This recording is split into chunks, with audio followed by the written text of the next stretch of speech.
Hello guys, good morning.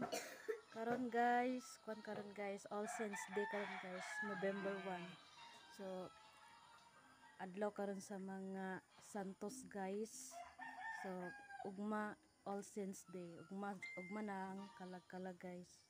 So katong nakapandagkot na guys, pandagkot na mo guys, kay kalag-kalag naman.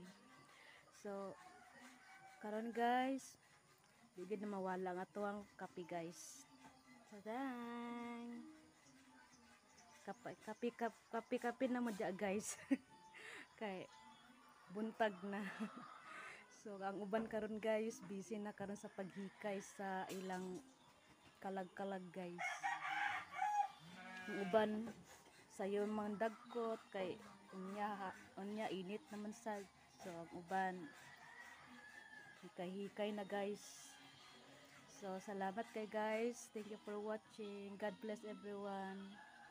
Bye-bye.